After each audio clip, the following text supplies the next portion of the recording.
Greetings everybody, I thought I would go through another example of how to work through one of these balancing redox reactions.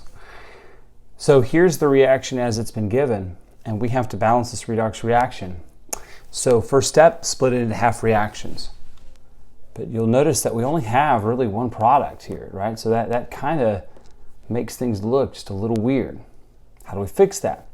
How do we split this into half reactions? This is the part that is very simple, but it's confusing if you've never seen it. So let me show you what. As always, let's do oxidation numbers. That can be very helpful.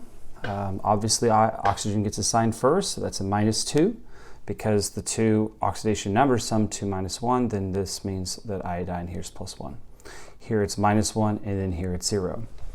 So truly, all you really need to recognize here is that iodine is getting both oxidized and reduced, right? So we can see here in this case that our iodine is going from a +1 to a 0. It's becoming more negative. That's because it's gaining charge. It's being reduced. However, here it's going from -1 to 0, which means that it's becoming more positive. It's losing negative. It means it's oxidized. So therefore, to write your half reactions, we're simply going to write. This is the hypoiodate ion, forming I2.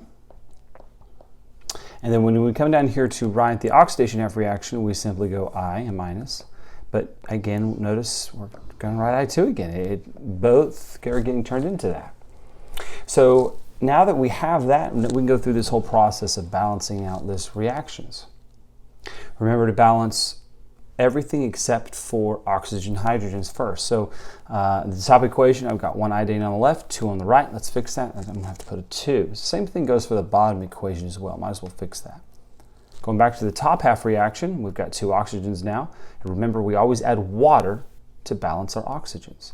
So let's add some waters in there. We need a total of 2 of them. I never mentioned this before, but we are balancing this in acidic solution. So therefore, I need to balance for hydrogens in this top equation, which means I'm going to add a 4H plus there. So last but not least, let's balance for charge in both reactions. Notice that the total charge on the left, on the top half reaction, we've got +4 -2. That's going to be a +2 there. And we have a total of 0 on the right, which means that in terms of where do we add our electrons, hopefully you can tell that we're going to have to add both electrons right there. Bottom reaction, we're going to go from a -2 to a 0, which means that we're also going to have to add 2 electrons, and the 2 electrons I think are best suited to go right here. Remember, when we go to add so now that these are balanced half reactions, when we add them, our electrons should cancel, and you'll notice that we really lucked out here because, I needed 2. There we go. I needed 2 electrons, so that worked out really, really nicely. All right, so here we go. Now we can just add all of these together, and I think you get the idea.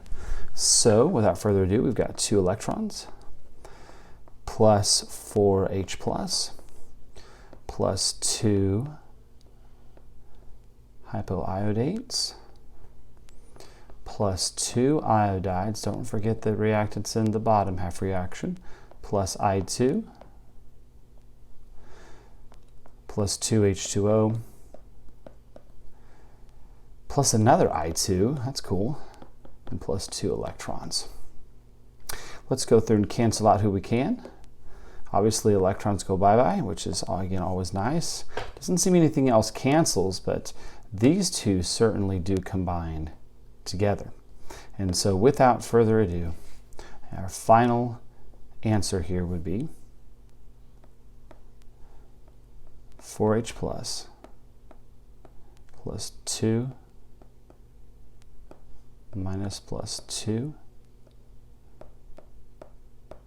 iodide to form 2 iodine plus 2H2O. So I thought we were finished, but you'll notice that every single coefficient, you need to always pay attention to this, every coefficient is divisible by 2, which means I could divide all the coefficients by 2, which means that one goes, that one goes, that one goes, that one goes, and of course, the 4 gets turned into a 2. And so students, this is now our balanced. That's it, that's our balanced redox reaction. And as always, take care.